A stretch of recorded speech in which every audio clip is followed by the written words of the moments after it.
As a kid, I grew up attracted to certain biblical figures, and Solomon was one of them. I was always fascinated with that story of him, adjudicating between the two women who are claiming the same child, and how he knew who the real mother was, and all of those sorts of things. Solomon sort of has a mythology around him that is imagined. I, in my mind's eye, saw him as handsome and sophisticated, a true hero for Israel. And it is true that ancient Israel hit its peak as a nation during his 40-year reign. And he was a genius at expanding his role as king and making international deals for trading that enhanced the coffers of Israel. He guaranteed substantial revenue, often through marriage. It said in the Bible that he had 700 wives. I can't imagine that part. And I didn't know that as a kid. That gave Israel, those deals that he made through marriage and through his other diplomatic work, gave Israel unparalleled power in the region. And as John said, it was a lot of intrigue as to how he got to the throne in the first place. He actually became co-regent with his father, which was his father's way of ensuring his succession towards the end of David's life. And of course, we all have heard of Solomon's temple. And it was evidently a thing to behold, as was his palace that he built.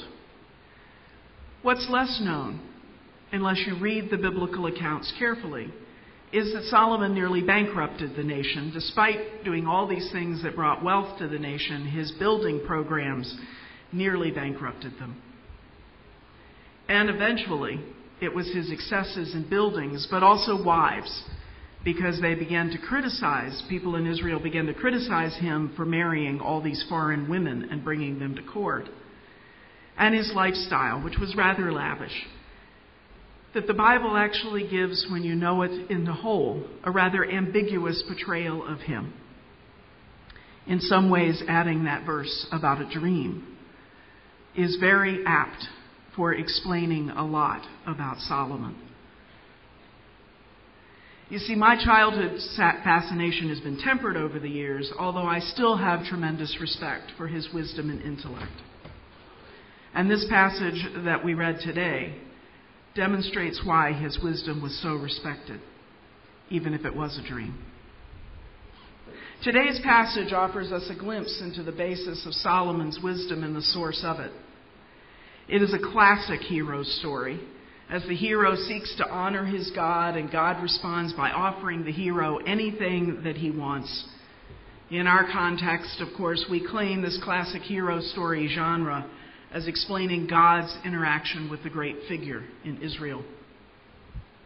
Solomon offers his sacrifices to God. Based on the text, tells us that Solomon had a great love for God, just like his father David. And so God says to Solomon, "What do you want?" And Solomon could have asked for anything, but his request is for wisdom. He's humble in his request. Refers to himself as a little child, even though he was an adult male. But that was a way of saying, "I bow before you, God." And God honors his request. Not only, though, does God give him wisdom, but God gives him all the things that he doesn't ask for.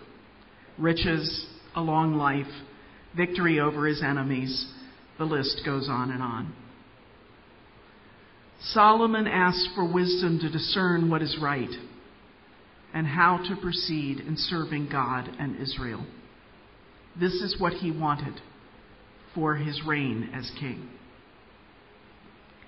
Now, I will not claim Solomon's wisdom, but as I thought about today and the fact that we are in the midst of leave-taking from one another, I wondered about what I would ask God for you as we part ways. I'm not as simple as Solomon, and perhaps I'm a bit greedy when it comes to what I hope God will do for you. But here are some of the things that crossed my mind. I pray, too, for wisdom for all of you in your discernment of your future, in your building a relationship with a new pastor, in your dealings with one another, that wisdom may prevail, and that you will find the strength to be honest with one another and to continue forthrightly in your communications and in your work together. I pray for challenges for you. But challenges are going to come. What I ask for is that you're given ones that help you to grow and prosper, and that you won't be bored. That you'll find ways to meet the challenges that will naturally come your way with strength, with creativity, with imagination. I pray for a sense of the holy amongst you. May you never forget who you are and to whom you belong. Not just Lynnhurst, but to the God who created this place. May God's presence be as close to you as your breath. May you see God's presence in one another. I pray for a passion for the world. May you see beyond these walls and have a passion for God's children beyond this place, just as you have a passion for one another. You have a strong passion for one another. And I do know that you care for those beyond these walls. May that passion grow. And finally, I pray for blessing. Blessing upon all of you. May God bless you and keep you. May God's face shine upon you. And may God always, always give you peace. Amen.